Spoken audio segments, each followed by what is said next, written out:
Mi hija murió hace unos 7 años, o al menos eso fue lo que el mundo me obligó a creer. Cada mes de enero, puntualmente, le enviaba a su marido unos 25.000 euros, un dineral que salía directamente de los beneficios de mi pequeña tienda de ultramarinos, ganados con la espalda doblada, las manos nudosas por la artrosis y demasiadas noches de insomnio frente a los libros de cuentas. Lo hacía por mi nieta, María. Lo hacía por mi esposa, Gloria, que se consumió de pura pena convencida de que nuestra única hija se había ido para siempre. Lo hacía por la mujer que yo mismo creía haber enterrado bajo una lápida fría. Me llamo Carlos Gómez, tengo 68 años y, durante los últimos 7 inviernos, mi única misión ha sido mantener en pie los restos del naufragio que es mi familia. Eso implica que cada 2 sábados, sin falta, recojo a María para ir al Parque del Retiro. Nos sentamos cerca del estanque o bajo la sombra protectora de un majestuoso castaño de Indias para cumplir nuestro rito. Un helado de vainilla para mí y uno de fresa para ella. Es nuestra pequeña burbuja de paz desde que Ana se fue. Ana era mi vida entera. Hace 7 años, la Guardia Civil llamó a mi puerta para decirme que su coche se había salido de la calzada en un tramo oscuro de la A6. Dijeron que el impacto fue brutal, que el vehículo se incendió casi al instante. El forense fue tajante. El cuerpo estaba demasiado irreconocible para un ataúd abierto. Nos entregaron una urna de latón con lo que, supuestamente, quedaba de ella tras el fuego. La incineramos por recomendación de Alberto, mi yerno, sin fuerzas para cuestionar nada. 6 meses más tarde, Gloria se fue con ella. Los médicos hablaron de una parada cardiorrespiratoria, pero en el barrio todos sabíamos la verdad. Murió de tristeza. Perder a Ana le arrancó el alma, y su corazón simplemente decidió que no valía la pena seguir latiendo en un mundo tan vacío. Así que ahora solo quedamos María, Alberto y yo. Mi yerno se supone que cría a la niña solo, y yo financio esa soledad. Esos 25.000 euros anuales son el peaje que pago por cumplir la promesa que le hice a Ana de que a su hija nunca le faltaría nada. Es lo que hace la familia, o eso me repetía a mí mismo para no sentirme un cajero automático. Aquella tarde de septiembre en el Retiro, el calor de Madrid empezaba a dar tregua. María estaba a mi lado en nuestro banco de siempre, moviendo sus zapatillas con luces y contándome, entusiasmada, que había sacado un 10 en su último examen de lengua. «Eres un hacha, pequeña», le dije, apretándole el hombro con orgullo. Ella me devolvió una sonrisa idéntica a la que solía regalarme Ana y, por un instante fugaz, el dolor pareció una sombra lejana. Pero entonces, su expresión se marchitó. «Abuelo», susurró, bajando tanto la voz que apenas pude oírla por encima del rumor de las hojas. Miró con nerviosismo hacia la zona de los columpios, asegurándose de que nadie escuchaba, y se apretó contra mi costado. «Por favor, deja de enviarle dinero a papá». Me quedé helado. El aire se volvió pesado. «¿Qué dices, pequeña? ¿Por qué dices eso? El dinero de enero. Ya no se lo des». Su manita agarró la manga de mi chaqueta de punto y vi en sus ojos algo que me revolvió las entrañas. Un miedo líquido, impropio de una niña de 7 años. «Por favor, para. Tienes que observarlo, abuelo. Hay algo que tienes que ver». El pecho me dolió como si me estuvieran clavando un clavo al rojo vivo. «María, mírame, ¿qué está pasando en casa? ¿Alberto te trata bien?» «Solo obsérvalo», repitió ella, saltando del banco de golpe como si hubiera dicho algo prohibido. «Tengo que irme ya. Si llegamos tarde a casa, se pondrá de mal humor y no quiero que se enfade». El trayecto en coche hasta el chalet de las afueras fue un silencio sepulcral que solo rompía el clic-clac del intermitente. María abrazaba su mochila contra el pecho, mirando por la ventana con la vista perdida en los bloques de pisos. Alberto vive en un unifamiliar adosado que compramos hace 4 años gracias a un cheque que firmé sin pestañear, una casa de fachada blanca y persianas negras que siempre parece demasiado cerrada, demasiado oscura. Él nos esperaba en el porche, consultando el reloj con impaciencia. «Llegáis tarde», soltó, sin ni siquiera un hola. Había atasco en la Castellana, mentí, tratando de mantener la voz firme. María bajó del coche con la cabeza gacha y pasó junto a su padre como una exhalación, buscando refugio en el interior. Alberto ni la tocó, ni le preguntó qué tal el día. «Entra y ponte con los deberes de matemáticas», le ordenó secamente.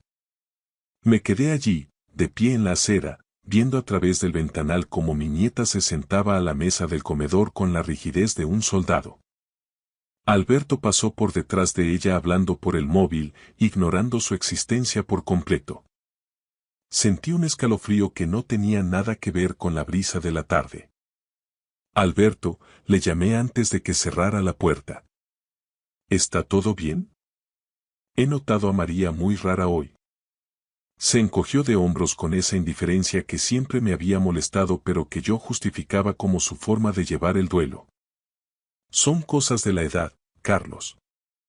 Los niños tienen sus rachas de tontería. Hizo una pausa, apoyándose en el marco de la puerta, y me miró con una intensidad nueva. Por cierto, ¿habría alguna posibilidad de que adelantaras el pago de este año? Me han surgido unos gastos imprevistos con la reforma del tejado y unos pagos pendientes. ¿Adelantarlo? Estamos en septiembre, Alberto. Faltan 4 meses para enero. ¿Qué tipo de gastos son esos tan urgentes? Ya sabes cómo es mantener una casa de este tamaño yo solo, respondió, evitando mi mirada. Pero olvídalo. Si no se puede, no se puede. Nos vemos el próximo sábado. La puerta se cerró con un golpe seco. Regresé a mi coche y me quedé allí sentado, con el motor en marcha, apretando el volante hasta que mis nudillos se volvieron blancos.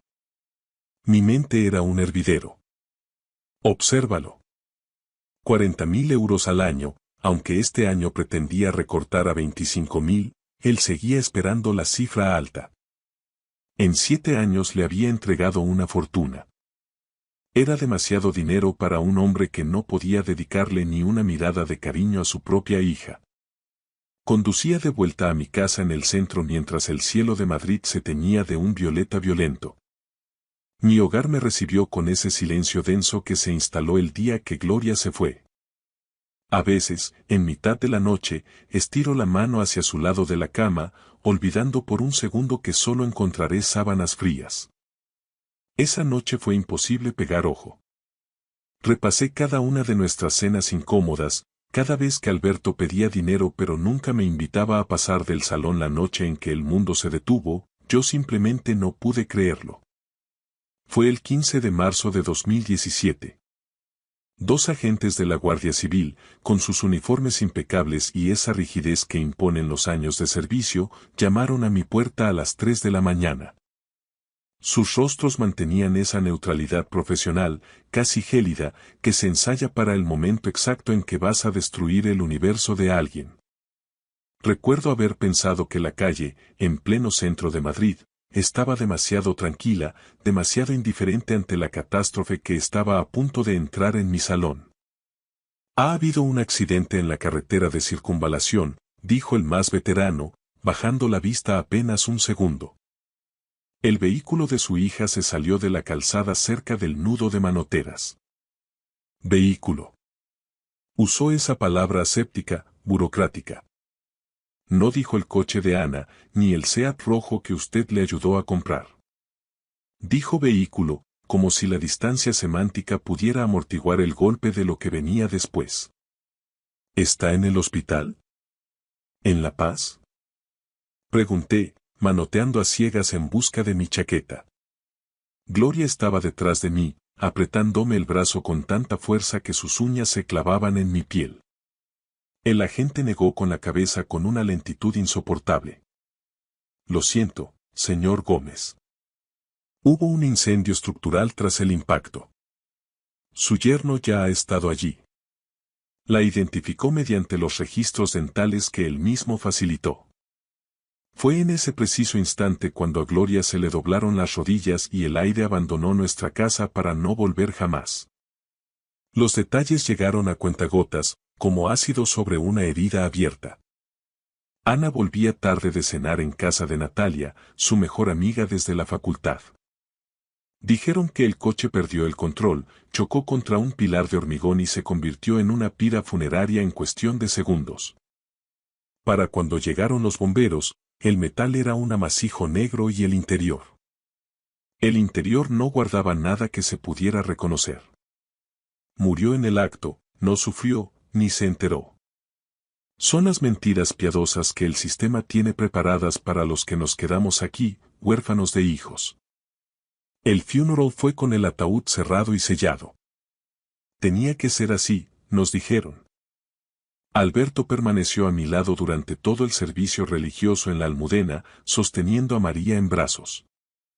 La pequeña apenas tenía 6 meses, era un bulto de mantas blancas que no entendía por qué su abuelo lloraba con ese ruido sordo. Recuerdo haber pensado en lo cruel que era el destino.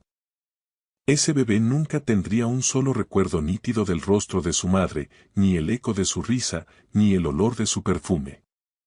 Días después nos entregaron una urna de latón sencillo, fría y pesada. Estuvo en la repisa de nuestra chimenea una semana entera antes de que Gloria fuera capaz de acercarse a menos de 1 metro. Deberíamos llevarla al pantano de San Juan, dijo una mañana, con una voz hueca que parecía venir de otra habitación. ¿Te acuerdas de lo feliz que era allí? ¿Cómo no recordarlo? Pasamos todos los veranos de su infancia en aquellas aguas. Allí Ana aprendió a nadar sin manguitos, allí pescó su primer pez con una caña de caña que yo mismo le fabriqué, y allí, bajo el viejo embarcadero de madera, dio su primer beso de adolescente. Gloria tenía razón, aquel era su lugar en el mundo. Pero entonces, Gloria también se rompió. 6 meses después de que enterramos a nuestra hija, el corazón de mi esposa simplemente se rindió. Los médicos hablaron de una miocardiopatía, una parada cardíaca súbita, pero yo conocía la autopsia real. Se murió de pena. Fui testigo de su erosión diaria, se volvió más delgada, más silenciosa, más transparente, hasta que una mañana de otoño me desperté y su lado de la cama estaba en paz. La encontré en la cocina, desplomada junto a la cafetera italiana, esa misma que Ana nos había regalado por Navidad 3 años atrás. Después de aquello, perdí la voluntad. No pude obligarme a ir al pantano solo. No podía soltar esa urna de latón, sentía que si esparcía las cenizas, perdería el último gramo de materia que me conectaba con mi hija. Y ya había perdido demasiado. Así que la urna se quedó allí, presidiendo mis soledades durante 7 años. Hasta hoy. Mi tienda, Ultramarinos Gómez, fue lo único que me mantuvo con la cabeza fuera del agua. Es un negocio que lleva en mi familia desde 1989. Mi padre la fundó y yo tomé el relevo cuando él decidió que ya había cortado suficiente bacalao y pesado suficientes legumbres. No es un local de lujo, es una tienda de barrio en una esquina estratégica cerca de la calle Mayor, de esas donde el suelo cruje y el aire huele a embutido, queso curado y café recién molido. Es el tipo de sitio donde la gente todavía te llama por tu nombre y, aunque la mayoría usa tarjeta, los más viejos aún me pagan con monedas contadas y billetes doblados. Todos en el barrio conocían a Ana. Todos vinieron al funeral. Tras la muerte de Gloria, la tienda se convirtió en mi búnker. Abría a las 6 de la mañana, reponía los estantes con una precisión obsesiva, cobraba a los clientes fijos y no cerraba hasta las 8 de la tarde. La rutina era mi anestesia, me impedía pensar demasiado en la casa vacía y en las fotos de las paredes que ya no se moverían. Y, sobre todo, cumplí mi promesa. Poco antes del accidente, en una de nuestras últimas cenas, Ana me hizo jurar medio en broma que si alguna vez le pasaba algo, yo me encargaría de que a María no le faltara de nada. Y lo hice con creces. 25.000 euros, que Alberto siempre intentaba estirar hasta los 40.000 con excusas de colegios y médicos privados, volaban de mi cuenta a la suya cada enero. No era por el dinero, era por mantener viva la memoria de mi hija y asegurar que su pequeña tuviera el futuro que a ella le arrebataron. Pero las palabras de María en el parque de ayer han abierto una grieta en mi armadura. Abuelo, deja de enviarle dinero. Hay algo que tienes que ver.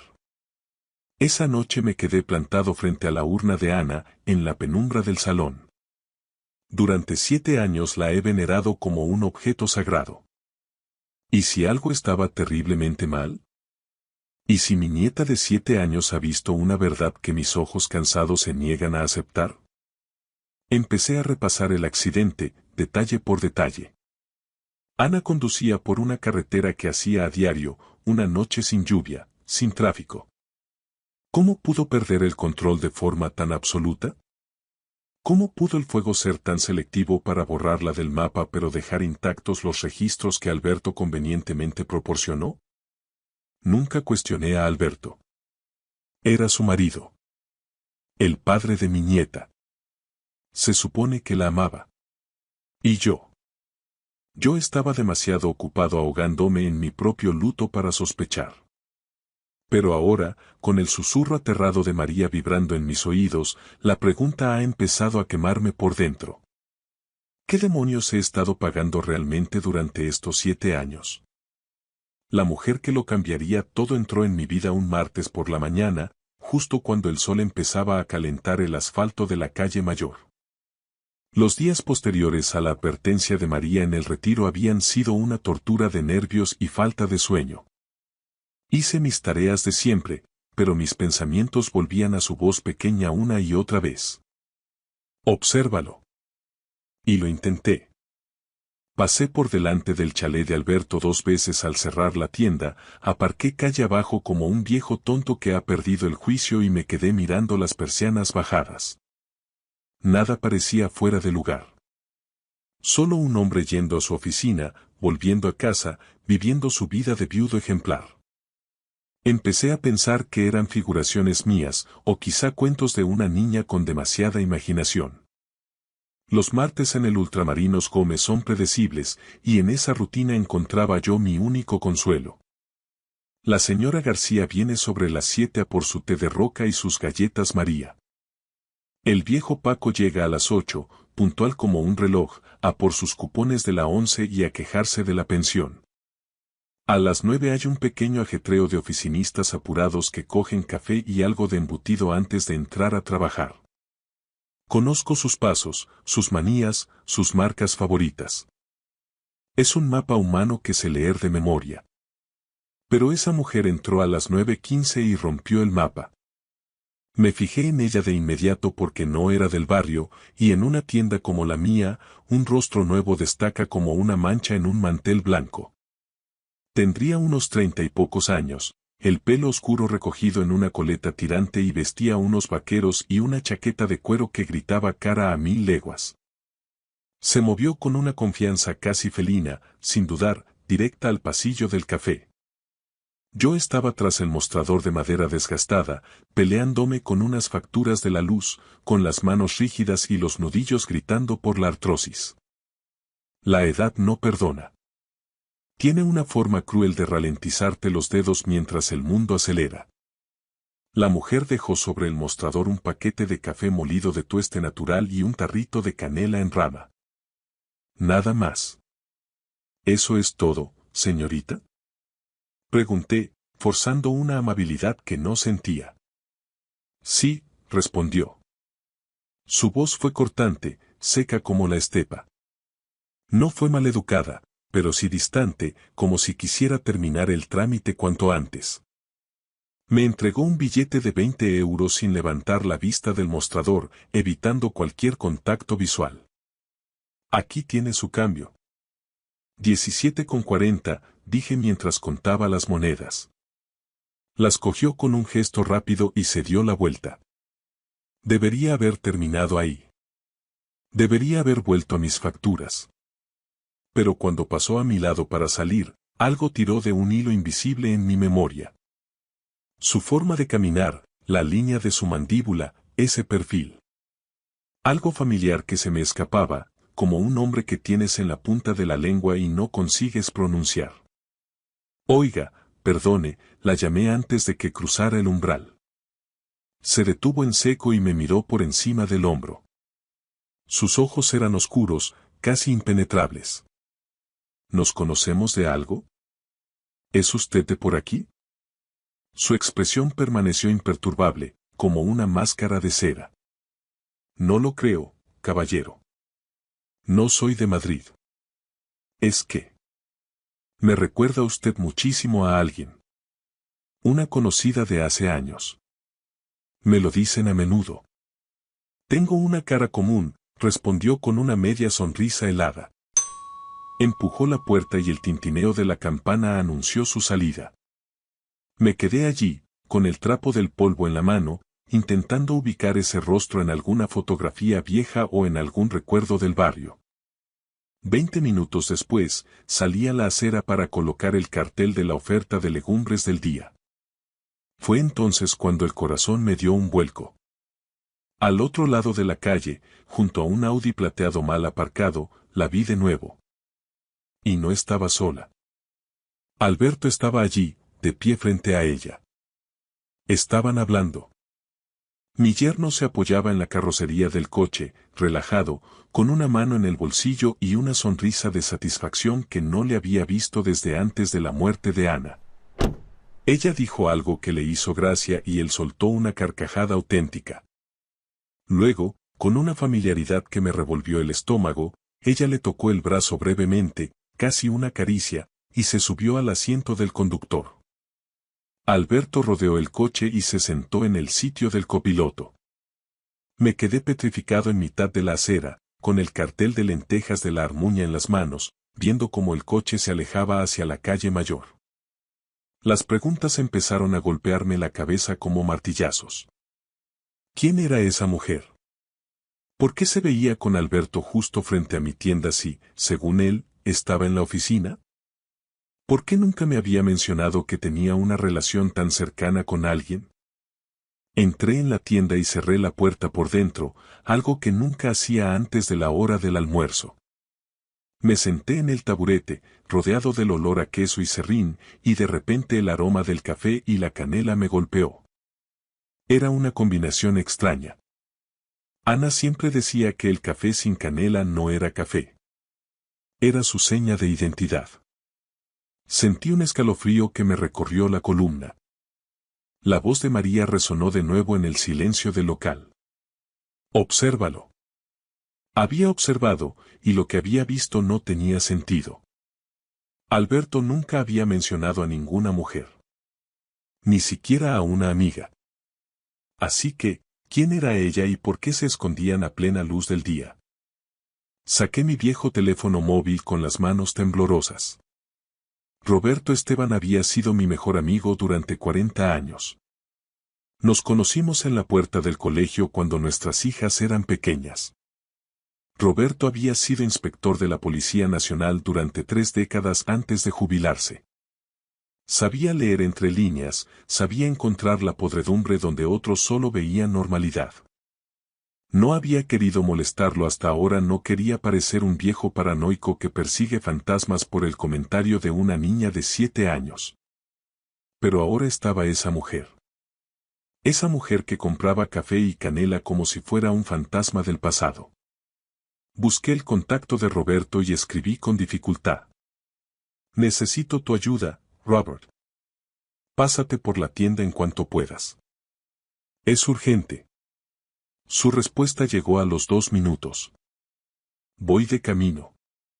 Pon la cafetera. Dejé el móvil sobre el mostrador y miré a mi alrededor. Los estantes llenos de conservas, el peso antiguo, los sacos de harina. Todo parecía igual, el mismo escenario de siempre. Pero en lo más profundo de mis entrañas, donde todavía vive el instinto de supervivencia de quien ha pasado una guerra y 3 crisis, sabía que algo estaba podrido. Y me temía que el olor venía directamente de la casa de mi yerno. Roberto Esteban cruzó el umbral del Ultramarinos Gómez exactamente 23 minutos después de mi mensaje. A pesar de sus 67 años, conservaba ese porte de inspector de la vieja escuela. Pelo canoso al cepillo, vaqueros rectos y una camisa de cuadros planchada con rigor militar. Se movía con una economía de movimientos envidiable, la de un hombre que se ha pasado 3 décadas pateando las calles de Madrid y lidiando con lo peor de cada casa. Tienes una cara de espanto que no puedes con ella, Carlos, soltó a modo de saludo, sin rodeos. Gracias, Robert. Tú siempre tan sutil, respondí con una sonrisa amarga. Echó un vistazo al local, que a esa hora solía estar en pleno bullicio. ¿Has cerrado antes de tiempo? He echado el cierre y girado el cartel. Necesitamos hablar sin que la señora García me interrumpa para preguntarme por el precio del azafrán. Roberto se sentó en uno de los taburetes altos junto al mostrador, donde suelo tomarme el café de media mañana. ¿Qué coño está pasando? No sabía muy bien por dónde romper el hielo, así que empecé por el principio. Por María. Le relaté con todo detalle nuestra tarde en el retiro, el susurro bajo el castaño, el temblor de sus manos y ese miedo líquido en sus ojos cuando me pidió que dejara de alimentar la cuenta bancaria de su padre. Obsérvalo. Roberto no me interrumpió ni una sola vez, simplemente sacó su inseparable libreta de bolsillo y empezó a garabatear con un bolígrafo gastado. Tenía esa mirada de modo trabajo que solía poner cuando estaba al frente de una investigación en la comisaría de centro. Luego pasé a lo ocurrido esa misma mañana. La mujer de la chaqueta de cuero, el aroma a café y canela que parecía una bofetada del pasado, y ese encuentro furtivo con Alberto a la vuelta de la esquina.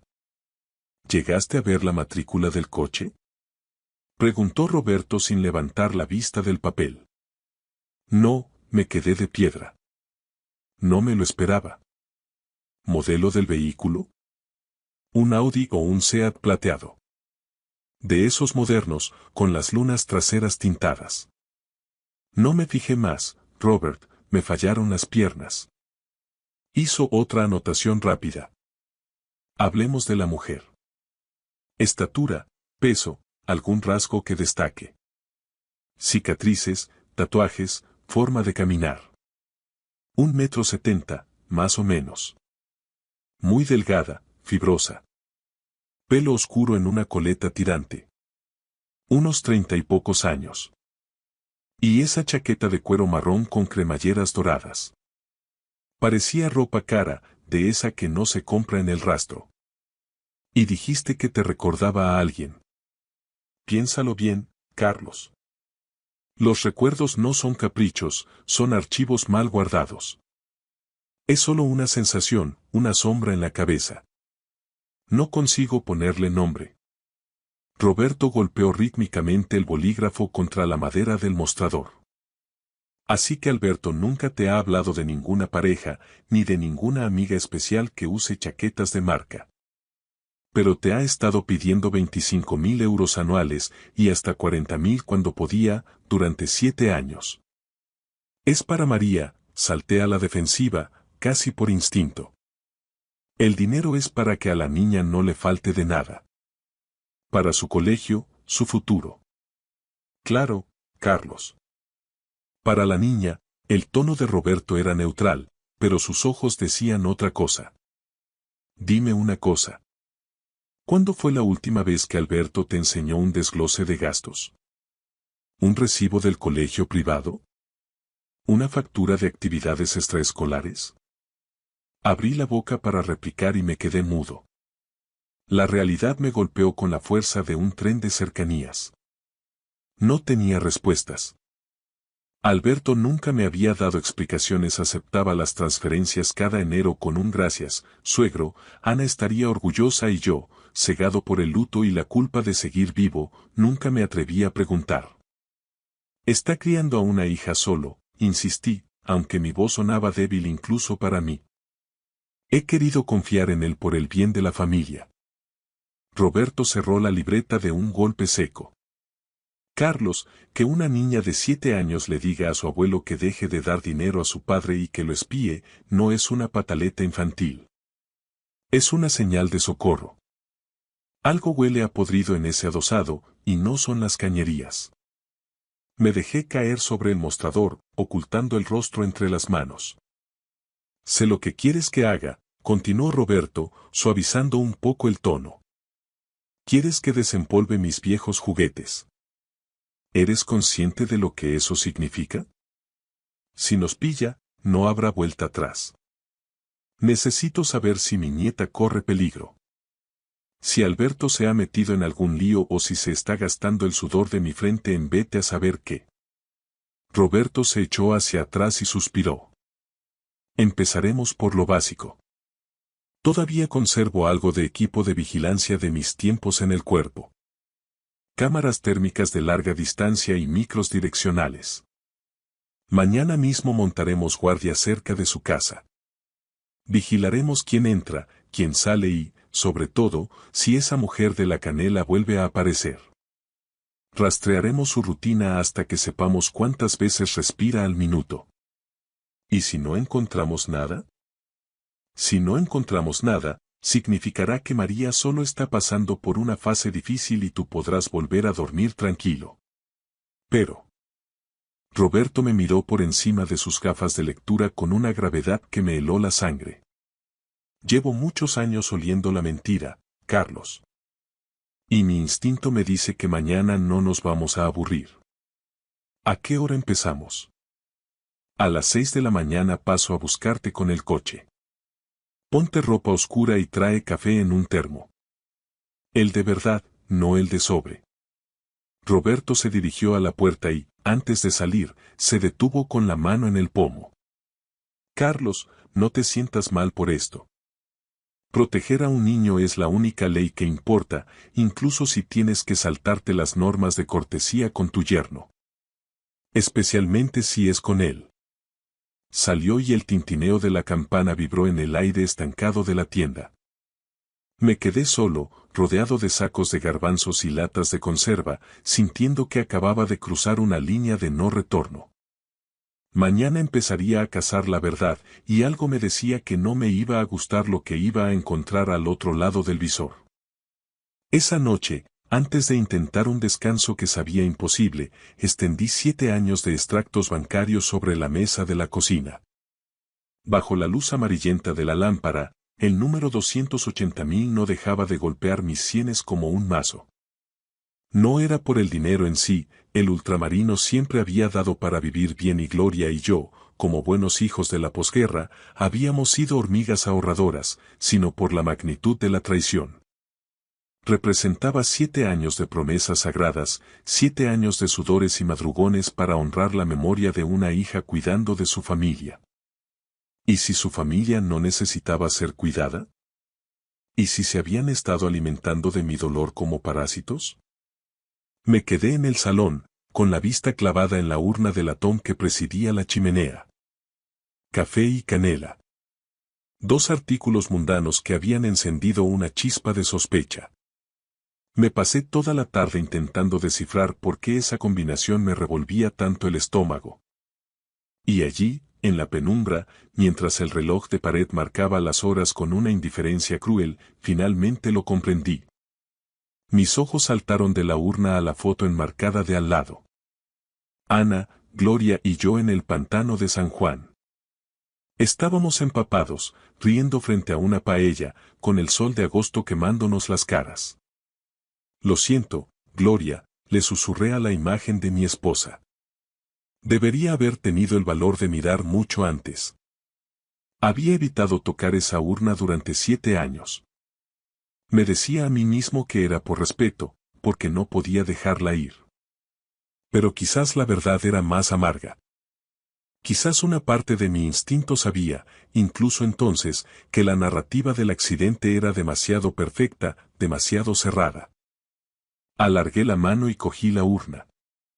Pesaba más de lo que recordaba. La tapa estaba sellada con una simple rosca manual, sin sellos de cera ni grabados oficiales. Durante un largo minuto, solo la sostuve contra mi pecho, sintiendo el metal frío. Recordé a Gloria sollozando en este mismo rincón.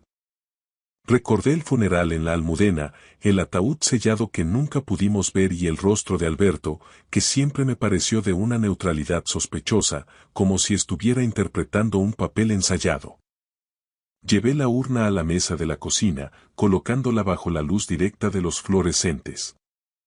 Mis manos temblaban tanto que las llaves de la tienda tintinearon en mi bolsillo. Perdóname, Ana, si me equivoco, susurré con un hilo de voz. Empecé a girar la tapa.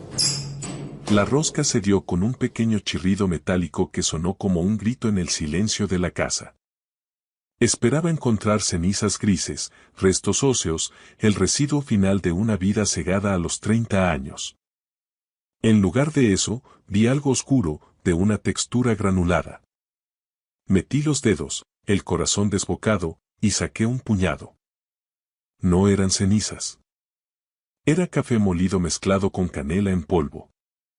Me quedé mirando mis palmas manchadas de marrón, con ese aroma dulce y amargo impregnando el aire de la cocina de una manera casi obscena. No había rastro de muerte. No había restos humanos. Solo restos de un supermercado. El vacío que sentí fue peor que el día del accidente, fue el vacío de haber sido estafado en lo más sagrado.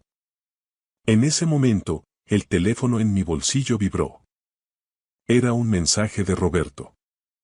Carlos, he estado revisando las grabaciones de las cámaras que instalamos esta tarde. Tienes que ver esto ahora mismo. Ven a mi casa ya. Conduje por las calles desiertas de Madrid como un poseso, saltándome semáforos en ámbar, con las manos manchadas todavía de ese café maldito. Roberto me esperaba en su despacho, un cuarto asfixiante lleno de monitores y carpetas de casos antiguos. Mira esto, dijo sin preámbulos, señalando una pantalla. Era la entrada del adosado de Alberto. Marcaba las 8 de la tarde. El Audi plateado aparcaba frente a la casa. La mujer de la chaqueta de cuero se bajaba del coche, pero esta vez no se dirigió a la puerta principal. Alberto salió al porche, miró nerviosamente a ambos lados de la calle y, con un gesto rápido, la guió hacia el garaje. Roberto pulsó una tecla y la imagen cambió. Era una toma desde la parte trasera, captada por una cámara de alta resolución colocada estratégicamente. He conseguido acceso al ángulo de la casa de los vecinos, explicó Roberto con voz profesional, aunque sus ojos brillaban de rabia. Mira la ventana del piso superior. El dormitorio principal. La imagen se amplió digitalmente. La mujer estaba allí, bajo la luz cálida de las lámparas de noche. Se estaba quitando la chaqueta de cuero con gestos lentos. Alberto entró en el encuadre y la abrazó por la espalda, enterrando el rostro en su cuello. Ambos se reían. Entonces, ella se giró y le dio un beso largo, profundo, con una pasión que no admite dudas. La luz era clara, sin sombras. Ella se soltó la coleta y su mano oscura cayó sobre sus hombros. El aire se escapó de mis pulmones como si me hubieran dado un puñetazo. Tuve que agarrarme al borde de la mesa de Roberto para no desplomarme en el suelo. No. No puede ser, susurré, con las lágrimas nublándome la vista. Carlos, lo siento de veras, dijo Roberto, poniéndome una mano en el hombro. Esa no es una mujer cualquiera, Robert. Mírala. Mírala bien. Roberto frunció el ceño y se acercó al monitor, ajustándose las gafas de ver. Es Ana, dije, y mi voz se rompió en un sollozo desgarrador que llevaba 7 años contenido. Mi hija no está muerta. Mi hija está viva y me ha estado robando la vida. El mundo parecía haberse inclinado sobre su eje, dejándome suspendido en un vacío insoportable. Ana estaba viva. Mi hija, la niña de mis ojos a la que había llorado cada noche durante 7 inviernos, la que creía reducida a ese café con canela en la urna, estaba allí mismo, en esa pantalla granulada. Sonreía y besaba al hombre que me había estado extorsionando, robándome 25.000 euros anuales y cada céntimo que podía extraerme con chantajes emocionales, por una ausencia que él mismo había fabricado. Tenemos que ir allí ahora mismo, Robert, dije, poniéndome en pie con una fuerza que no sabía que me quedaba. Llama a la jefatura. Que manden patrullas. Ese malnacido tiene a mi hija. Cálmate, Carlos. Siéntate, Roberto me puso una mano firme en el hombro, usando esa voz de mando que desactiva el pánico. Si entramos ahora como elefantes en una cacharrería, podrían huir o, peor aún, Alberto podría cometer una locura. Tenemos que entender el cómo y el por qué. ¿Por qué Ana se escondería? ¿Cómo es posible que nadie se diera cuenta? Pasamos el resto de la madrugada diseccionando la red de mentiras. Roberto, moviendo sus hilos y despertando antiguos contactos en el registro y en medicina legal, descubrió la macabra verdad. El accidente de la M30 fue real, pero la víctima no fue mi hija. Fue Natalia, su mejor amiga de la facultad. El fuego fue tan voraz que la identificación visual era imposible. Alberto, como cónyuge y único contacto directo, fue el encargado de confirmar la identidad. Para asegurar el engaño, utilizó unos registros dentales falsificados que alguien, probablemente bajo soborno, le proporcionó. Pero, ¿por qué Natalia? Pregunté, sintiendo unas náuseas que me quemaban la garganta. Natalia era huérfana y no tenía hermanos, Carlos, explicó Roberto, con la mirada endurecida. Nadie la echó de menos al principio.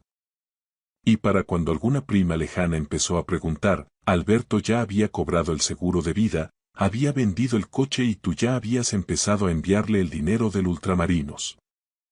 Había creado un fantasma perfecto. Lo que descubrimos después, gracias a un micrófono direccional que Roberto instaló en un seto del jardín al día siguiente, fue todavía más siniestro. Ana no era una cómplice feliz disfrutando del botín. Oímos una discusión que me heló la sangre. Alberto la tenía sometida mediante el terror psicológico. Le había hecho creer que ella era la culpable del accidente por una supuesta distracción al volante y que si la verdad salía a la luz, pasaría el resto de su vida en la cárcel por el homicidio de su mejor amiga. La mantenía cautiva en su propia casa, permitiéndole salir solo en contadas ocasiones, siempre bajo su vigilancia o siguiendo rutas estrictas. María, mi pequeña y valiente María, lo sabía todo. Ella veía cómo su padre controlaba, humillaba y asustaba a su madre cada día tras las persianas bajadas. Por eso tenía ese miedo en los ojos. Por eso me pidió que cortara el flujo de dinero. Sabía que los billetes eran los barrotes de la celda de su madre. El viernes siguiente, al alba, el silencio de la calle se rompió para siempre. Con la ayuda de Roberto y un equipo operativo de sus antiguos compañeros de la Policía Nacional, montamos el asalto. No queríamos solo un rescate, queríamos que Alberto pagara por cada céntimo robado, por cada lágrima de María y por los 7 años de luto falso que me habían envejecido el alma. El estruendo del ariete reventando la puerta principal fue el sonido más dulce y liberador que he oído en toda mi vida. Alberto intentó escapar por la cocina, pero Roberto lo interceptó en el pasillo. Lo estampó contra la pared y le puso las esposas con una hazaña profesional, una que solo un amigo de verdad se permite ejercer cuando el honor está en juego. Subí las escaleras de 2 en 2, ignorando el dolor de mis rodillas. En el dormitorio principal, Ana estaba acurrucada en una esquina, tapándose los oídos y temblando como una hoja. Cuando me vio entrar, sus ojos se abrieron de par en par, perdiendo esa máscara de frialdad que vi en la tienda. Ya no era la mujer de la chaqueta de cuero, eran los ojos de mi niña perdida, rescatada de un naufragio de 7 años. «Papá», susurró, con la voz quebrada por el desuso. La estreché entre mis brazos con tal fuerza que temí romperla, y lloré. Lloré por Gloria, que no pudo ver este momento, lloré por los años perdidos y por la libertad recuperada. Estás a salvo, hija. Se acabó la pesadilla. Vámonos a casa. Al salir, vi a María en el jardín, custodiada por un agente. Me miró y, por primera vez, su sonrisa no era una sombra de la de Ana, sino una luz propia, pura y valiente. Alberto fue metido en el furgón entre los abucheos de los vecinos que empezaban a despertar.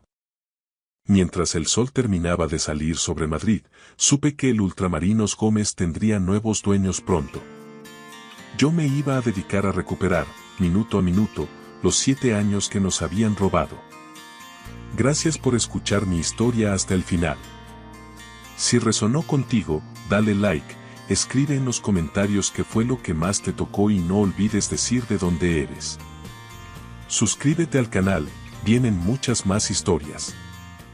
Volví a casa del cementerio empapada, no solo por la pena sino por la fría lluvia de aquel febrero en la costa valenciana. Había dejado a Margarita, mi suegra, mi Marga, bajo tierra. 10 años. 10 años cuidándola a través de su decadencia, desde el primer ictus hasta el último suspiro. El negro de mi abrigo estaba saturado y mis manos aún temblaban por el esfuerzo de la caja, por el adiós definitivo. Lo primero que vi al entrar en el recibidor, dejando huellas húmedas de mis zapatos de funeral sobre el parqué que Marga pulía con manía cada sábado, fue una escena insólita. Estaban todos en mi salón. Mi marido, Ricardo, mi hijo, Darío, mi cuñada, Carla, y un abogado que no había visto en mi vida. Los 4 sentados, esperando mi regreso como si fuera una reunión de accionistas. Ricardo, mi marido de 23 años, ocupaba la butaca favorita de Margarita, algo que nunca, en todo el tiempo que ella estuvo viva, se había atrevido a hacer. Me quedé en el umbral, sintiendo como el frío me mordía los huesos. Teresa, dijo él, sin levantarse. Su tono era plano, inexpresivo. Tenemos que hablar. Darío, nuestro hijo de 24 años, estaba sentado en el sofá, incapaz de mirarme a los ojos, con el perfil tan tenso que parecía de mármol. Carla, la hermana menor de Ricardo, se sentaba a su lado. Llevaba una carpeta sobre el regazo y, algo que me pareció de una crueldad exquisita, no se había quitado las gafas de sol que usó en el entierro, a pesar de estar bajo la tenue luz de la lámpara de nuestro salón. La vanidad de ser una influencia de estilo de vida, supongo, no cesaba ni ante la muerte de su madre. El abogado, un hombre delgado con un traje gris que parecía recién salido de una fotocopiadora, ocupaba el sillón junto al ventanal que daba al pequeño jardín de atrás. ¿Puedo al menos quitarme el abrigo?, pregunté, notando el esfuerzo que me costaba cada palabra. Esto no llevará mucho tiempo, espetó Carla. Su voz, siempre tan aguda, sonaba más fría que la lluvia de la calle. Me colgué el abrigo en el perchero que Marga había comprado en un mercadillo de antigüedades. Ella me había contado la historia de esa pieza mientras yo le cambiaba la cuña, intentando distraerla de la indignidad de su estado. Teresa, siéntate, ordenó Ricardo. Había algo en su voz que no reconocí. Una autoridad helada, ajena a nuestro matrimonio. Me senté en el puff, el único asiento que quedaba libre en mi propia casa. Carla abrió la carpeta con un chasquido seco que resonó en el silencio. Encontré el testamento de mamá, anunció. Estaba en su dormitorio, en el cajón de las mesillas donde guardaba sus medicamentos. Sentí como se me encogía el pecho. Marga y yo habíamos hablado de ese testamento muchas veces a altas horas de la noche, cuando yo me quedaba a su lado después de que Ricardo se fuera a dormir, después de que Carla dejara de contestar sus llamadas y después de que Darío se mudara y nos visitara una vez al mes, con suerte. Le dejó la casa a Ricardo, continuó Carla, deslizando el dedo por la página. Junto con todos sus ahorros, que ascienden a unos 450.000 euros. La habitación pareció inclinarse ligeramente. Me aferré al borde del puff para no caer. ¿450.000 euros? Todo el dinero de Marga, la pensión, los ahorros de toda una vida. Carla levantó la vista. Las gafas de sol, absurdas en el interior, reflejaban mi propio rostro pálido. ¿Y para ti, Teresa?, preguntó. Te dejó 4.500 euros por tus servicios. Por mis servicios. 10 años de servicios. 10 años despertando cada 3 horas para girarla y evitarle las úlceras por presión. 10 años triturando su comida y alimentándola por sonda.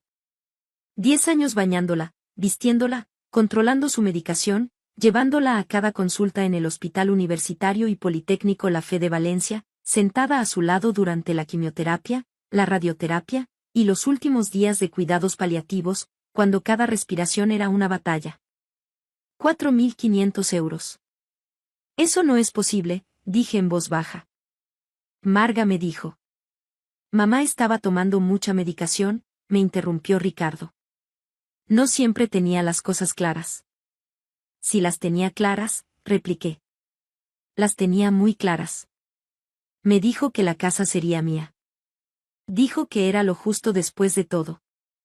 No hay nada sobre ti en el testamento, excepto esos 4.500 euros, dijo Carla, dando un golpecito al papel. Está todo aquí, en blanco y negro. El abogado se aclaró la garganta, una formalidad innecesaria. Señora Vidal, soy Alberto Pérez. Me han solicitado para atestiguar la lectura de este testamento y para informarle que tiene un plazo de 48 horas para desalojar la propiedad. 48 horas. Miré a mi hijo. Darío. Él clavó la vista en sus manos. Papá dice que es lo que la abuela quería. Tu padre no la visitó durante 6 meses antes de que muriera, me oí decir. Ni tampoco tu tía. ¿Dónde estabais todos cuando ella lloraba a las 3 de la mañana por un dolor insoportable? ¿Dónde estabais cuando no recordaba su propio nombre? ¿Dónde, Darío? Teresa, Ricardo se puso de pie. Me pareció más alto de lo que recordaba. O tal vez yo me había encogido. Esto es lo que quería mi madre. Recibirás tus 4.500 euros. Darío se queda con nosotros. Tienes que hacer tus maletas y marcharte. Con nosotros. Dijo con nosotros. Como si Darío y Carla fueran una nueva unidad familiar y yo fuera la intrusa, la sirvienta despedida. Hacer mis maletas, repetí. Tiene 48 horas, insistió el abogado. Después de eso, si no ha desalojado la propiedad voluntariamente, nos veremos obligados a iniciar un proceso de desahucio. Me levanté lentamente. Sentía las piernas como gelatina, pero no les daría el gusto de verme caer. Lo entiendo, dije. Creo que todos se sorprendieron.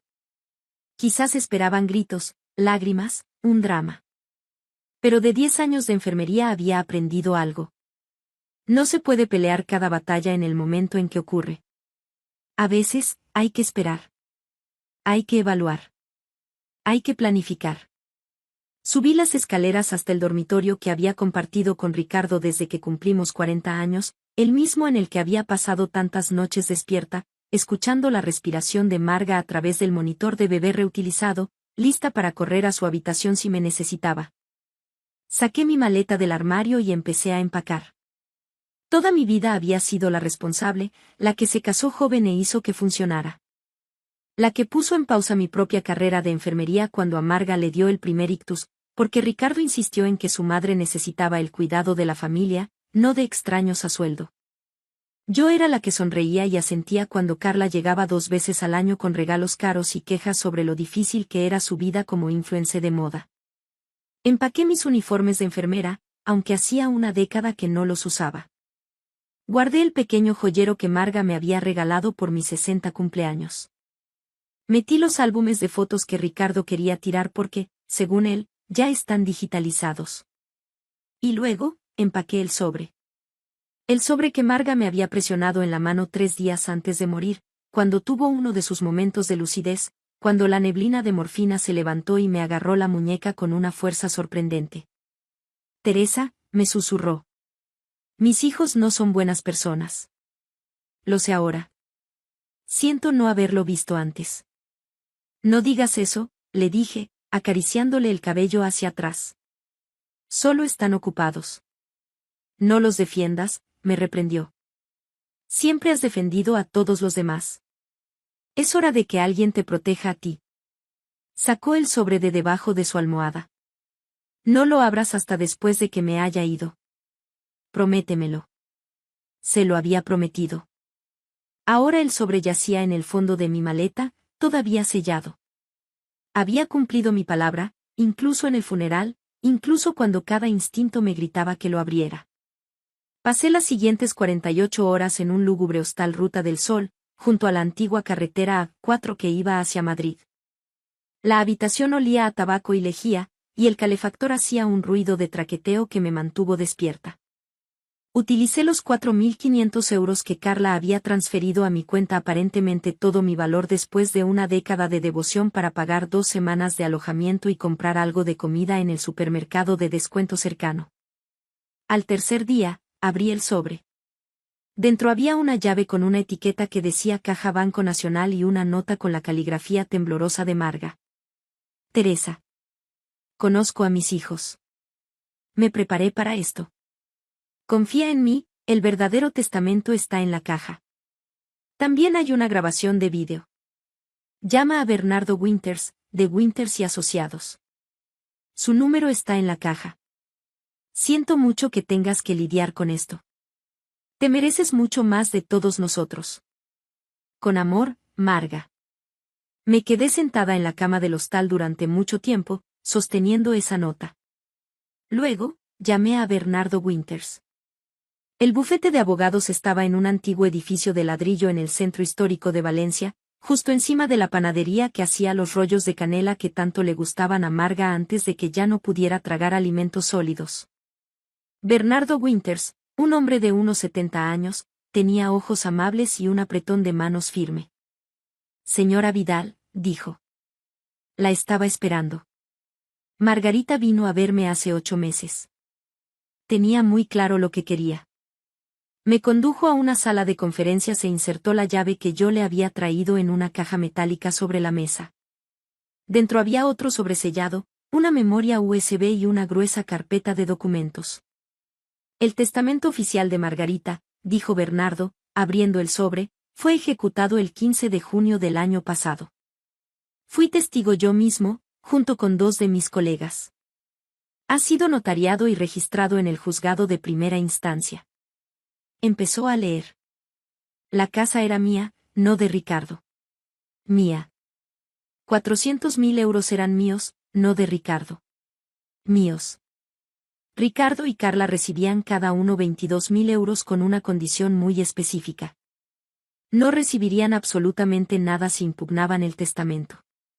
Darío recibía 90.000 euros en un fondo fiduciario al que podría acceder a los 25 años, algo que sucedería en 10 meses. El testamento también incluye lo que llamamos una cláusula de no impugnación, explicó Bernardo. Si alguien desafía la validez del testamento, pierde toda su herencia. Es perfectamente legal y, en este caso, muy prudente por parte de Margarita. Pero ellos tienen un testamento, dije. Carla me lo enseñó. Una falsificación, dijo Bernardo en voz baja. Y la falsificación de un documento legal es un delito grave. Marga estaba preocupada de que pudieran intentar algo así, por eso tomó ciertas precauciones. Encendió el portátil y enchufó la memoria USB. El rostro de Marga llenó la pantalla.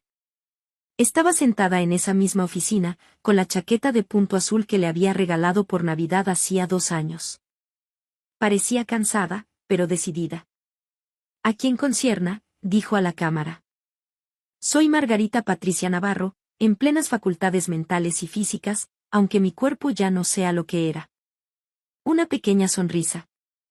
Hago este vídeo para asegurar que mis deseos sean totalmente claros y no puedan ser malinterpretados o manipulados por nadie. Ella juntó las manos sobre la mesa. Mi hijo Ricardo y mi hija Carla no han estado presentes en mi vida durante muchos años. Vienen en festivos y cumpleaños, se quedan 1 hora y se van. Llaman una vez al mes, si acaso. Me han dejado muy claro que mi cuidado es una carga que no están dispuestos a asumir. Su voz se quebró ligeramente. Mi nuera, Teresa Vidal, ha sido mi única cuidadora durante 10 años. Me ha bañado. Me ha alimentado. Me ha cogido de la mano durante procedimientos y dolores que habrían roto a la mayoría de las personas. Ha sacrificado su propia carrera, su propia salud, incluso su propia dignidad en ocasiones, para preservar la mía. Marga miró directamente a la cámara. Teresa se merece todo lo que tengo para darle. La casa debe ser suya. Se la ha ganado 1000 veces. El dinero debe ser suyo. No compensará lo que ha entregado, pero es lo que tengo. Hizo una pausa.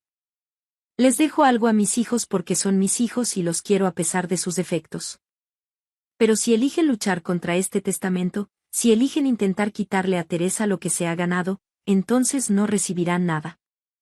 Esta es mi última palabra sobre el asunto. El vídeo terminó. Me quedé sentada en silencio. Bernardo Winters me sirvió un vaso de agua de la jarra que había sobre la mesa. Hay más, dijo suavemente. Margarita también documentó todo. Llevó un diario de cada vez que Ricardo o Carla no la visitaron, de cada promesa rota, de cada vez que pidieron dinero, pero no pudieron dedicar tiempo. Tiene testimonios de las enfermeras de paliativos que la cuidaron en las últimas semanas, continuó. Cada una de ellas menciona que Teresa fue el único miembro de la familia presente. Me deslizó una carpeta. Informes médicos, registros de cuidados, informe. Yo no llevaba la cuenta, dije con un nudo en la garganta. Simplemente hacía lo que había que hacer. Margarita sí llevaba la cuenta, dijo Bernardo. Ella sabía que tú no lo harías. Sabía que nunca lucharías por ti misma, así que ella luchó por ti. Miré la montaña de pruebas sobre la mesa. ¿Qué pasa ahora? Ahora, Bernardo se reclinó en su silla. Ahora, presento el testamento oficial ante el notario. Envío una notificación a todas las partes nombradas en el testamento, y le sugiero encarecidamente a Ricardo y Carla que acepten sus 22.000 euros cada uno y se marchen. Porque si luchan contra esto, lo perderán todo. Y si las autoridades descubren ese testamento falso que te mostraron, podrían enfrentarse a cargos penales. Cargos penales, repetí. Falsificación, intento de fraude, y potencialmente abuso de ancianos, si logramos demostrar que manipularon a Margarita mientras estaba vulnerable, explicó Bernardo. Son delitos graves, señora Vidal. Pensé en Ricardo sentado en la butaca de Marga, en Carla con sus gafas de sol y su voz helada diciendo: por tus servicios. Pensé en Darío, incapaz de mirarme. ¿Qué debo hacer?, pregunté. Bernardo sonrió. Lo que Margarita quería que hicieras. Vuelve a casa. Ahora es tu casa. Presenta una denuncia ante la policía sobre el testamento falso si lo deseas. Yo lo recomiendo. Y vive tu vida. Te lo has ganado. Al día siguiente, presenté la denuncia en la Comisaría de Policía Nacional. La inspectora que tomó mi declaración era una mujer de mi edad, con ojos comprensivos y manos eficientes que teclearon todo lo que dije. ¿Aún tiene el testamento falso?, preguntó. No, respondí. Carla se lo quedó. Está bien. Tendremos que obtenerlo como prueba. No contacte con su marido ni con su hermana. Nosotros nos encargaremos. 3 días después, estaba volviendo a llevar mis cosas a la casa, mi casa, cuando 2 coches de policía se detuvieron fuera. Observé desde la ventana cómo los agentes llamaban a la puerta. Ricardo abrió. Vi cómo su rostro cambiaba al ver las placas de identificación. Lo arrestaron allí mismo, en el porche de la casa que no era suya. Arrestaron a él y a Carla, que había estado dentro ayudándole a seleccionar las pertenencias de Marga para venderlas. Darío me llamó esa noche. Mamá, su voz era pequeña. Lo siento mucho. Yo no lo sabía. Papá me dijo que la abuela quería que él se quedara con la casa. Me enseñó el testamento. Pensé que simplemente estabas molesta por haberla perdido y por eso te fuiste. No sabía que era falso. ¿Ayudaste a hacer el testamento?, pregunté. No. No, lo juro. Simplemente lo vi después. Lo vi después. Estaba llorando. Debí haberlo puesto en duda. Debí haberte preguntado a ti. Debí. Debiste haber visitado a tu abuela cuando se estaba muriendo, dije en voz baja. Debiste haber llamado más de una vez al mes. Debiste haberte ofrecido a quedarte con ella una sola noche para que yo pudiera dormir. Hubo silencio al otro lado. Pero tenías 23 años, y tu padre te dijo que tu abuela estaba bien, que yo estaba bien, que todo estaba bien, continué. Así que le creíste. Lo entiendo. Lo siento mucho, dijo de nuevo. Tu abuela te dejó dinero, le dije. 90.000 euros. Los recibirás en tu 25 cumpleaños. Úsalos con sabiduría. Mamá, ¿dónde te estás quedando? ¿Estás bien? Estoy en casa, le dije. Por fin estoy en casa. El proceso judicial duró 3 meses. Ricardo y Carla se declararon culpables de falsificación e intento de fraude a cambio de penas reducidas. Ricardo fue condenado a 2 años, que se redujeron a 18 meses con buen comportamiento. Carla, a 18 meses, reducidos a 1 año. Darío me visitó todas las semanas después de eso. Al principio era incómodo. Nos sentábamos en el salón, que ahora era mío, legal y completamente mío, y tomábamos té sin saber qué decir. Pero poco a poco aprendimos. Me preguntó por su abuela, y yo le conté historias. No historias edulcoradas, sino las reales. La vez que se rió tanto con un chiste que se le soltó la vía de la morfina. La forma en que insistía en maquillarse con pintalabios, incluso cuando no podía levantarse de la cama. La mañana en que me agarró la mano y me dijo: Teresa, eres la hija que desearía haber criado.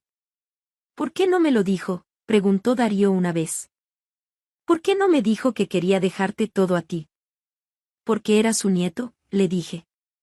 Y ella te quería, pero también sabía que no estabas listo para escucharlo. Ninguno de vosotros lo estaba. No vendí la casa. Lo pensé, sobre todo durante esas primeras semanas, cuando cada habitación me recordaba la ausencia de Marga. Pero luego me di cuenta de que esta casa no se trataba del edificio, ni del valor de la propiedad, ni de los 4 dormitorios y 2 baños. Esta casa se trataba de la década que había pasado cuidando a alguien que no tenía a nadie más. Se trataba del amor que había crecido entre 2 mujeres que no estaban unidas por lazos de sangre, pero que se habían convertido en familia de todos modos. Se trataba de que Marga me vio de verdad, cuando mi propio marido había dejado de hacerlo. En su lugar, hice algo diferente. Utilicé el dinero de Marga para iniciar un programa, una red de apoyo para cuidadores familiares, especialmente aquellos que cuidan a parientes mayores, un lugar donde la gente pudiera compartir recursos, encontrar cuidados de relevo, recibir asesoramiento legal y psicológico. Lo llamé Casa de Marga y lo dirigía desde el salón donde ella había pasado sus últimos años. Darío se ofrecía como voluntario allí todos los fines de semana. Ayudaba a preparar las reuniones de los grupos de apoyo, a hacer café, a escuchar las historias de la gente. Lo observé aprender lo que yo había aprendido. Que cuidar de alguien no es una carga, es un privilegio. Y a veces, es lo más importante que harás en tu vida. 1 año después de la muerte de Marga, en el aniversario, Darío y yo plantamos un jardín en el patio trasero. Rosales, porque a Marga le encantaban. Los plantamos en el lugar donde solía sentarse en sus días buenos, en su silla de ruedas, con el rostro vuelto hacia el sol. Ella lo sabía, ¿verdad?, dijo Darío, con las manos hundidas en la tierra. Sabía exactamente lo que planeaban papá y la tía Carla. Ella lo sospechaba, dije. Y me protegió de la única manera que sabía. Con pruebas, con documentación, con la verdad. Ojalá la hubiera conocido mejor, dijo en voz baja. Puedes conocerla a través de sus acciones, le dije. A través de lo que hizo al final, cuando más importaba. Eligió la compasión. Eligió la justicia. Eligió proteger a alguien que no podía protegerse a sí misma. Trabajamos en silencio durante un rato, plantando rosales en la cálida tierra primaveral. Mamá. Darío me miró. Gracias por no rendirte conmigo. Eres mi hijo, dije simplemente. Marga me enseñó que la familia no es solo cuestión de sangre. Se trata de quien aparece, quien se queda, quien hace el trabajo duro de amar a la gente incluso cuando no lo merecen. Hice una pausa, con las manos cubiertas de tierra, rodeada de rosales que florecerían mucho después de que ambos nos hubiéramos ido. Pero también me enseñó algo más, añadí. Que a veces, lo más amoroso que puedes hacer es trazar una línea. Decir. No más. Protegerte a ti misma de la misma manera que has protegido a todos los demás. Darío asintió lentamente. ¿Crees que volverás a hablar con papá alguna vez? Pensé en Ricardo en esa prisión, vestido de naranja en lugar de los costosos trajes que siempre prefería. Pensé en Carla, su carrera de influencia arruinada por los titulares sobre abuso de ancianos y fraude. Pensé en la década que había pasado haciéndome más pequeña para que ellos pudieran sentirse más grandes. No lo sé, dije con honestidad. Tal vez algún día, pero no porque tenga que hacerlo, no porque se espere. Solo si quiero. ¿Y quieres? Miré la casa a nuestra espalda, los rosales que comenzaban a echar raíces, el rostro de mi hijo, todavía tan joven, pero aprendiendo, creciendo, intentando ser mejor de lo que le habían enseñado. Pregúntame dentro de un año, dije. Esa noche, a solas en la casa que era por fin, legal, irrevocablemente mía, saqué los álbumes de fotos que había salvado de la basura de Ricardo. Fotos de Marga de joven, sosteniendo al pequeño Ricardo. Fotos de ella y su difunto esposo el día de su boda, fotos de navidades y graduaciones y martes ordinarios que en su momento parecieron intrascendentes, pero que ahora eran preciosos. Y escondida en la parte posterior del último álbum, encontré una nota más de Marga, escrita con la misma mano temblorosa que la que había dejado con el sobre. Querida Teresa, si estás leyendo esto, entonces mi plan funcionó. Estás en casa. Estás a salvo. Por fin estás recibiendo lo que te merecías desde el principio. Siento no haberte dado más cuando estaba viva. Más reconocimiento, más apoyo, más defensa contra el egoísmo de mis hijos, pero te estoy dando esto ahora. Permiso. Permiso para dejar de sacrificarte. Permiso para dejar de encogerte. Permiso para ocupar espacio y exigir respeto y conocer tu valor. Has sido la arquitecta de la comodidad de todos los demás durante demasiado tiempo. Ahora, construye algo para ti. Con todo mi amor y gratitud, Marga. Lloré entonces por primera vez desde el funeral. No lágrimas de tristeza exactamente. Algo más complicado. Dolor, sí, pero también alivio. También gratitud. También algo parecido a la libertad. Ya no era el archivo expiatorio. Ya no era la pacificadora o la cuidadora o la que se tragaba sus propias necesidades para hacer sitio a las exigencias de todos los demás. Yo era Teresa Vidal, 60 años, propietaria de una casa de 4 dormitorios con un jardín de rosales, directora de la Casa de Marga, una asociación sin ánimo de lucro que atiende a cuidadores familiares en 3 comarcas valencianas, madre de un hijo que estaba aprendiendo lentamente lo que significaba aparecer. Y yo era la mujer que había sido amada lo suficiente por alguien que apenas me conocía al principio, pero que me había visto con la suficiente claridad como para luchar por mí incluso después de la muerte. Eso valía más que cualquier casa, cualquier dinero, cualquier testamento. Pero era agradable tener la casa. Gracias por escuchar mi historia hasta el final.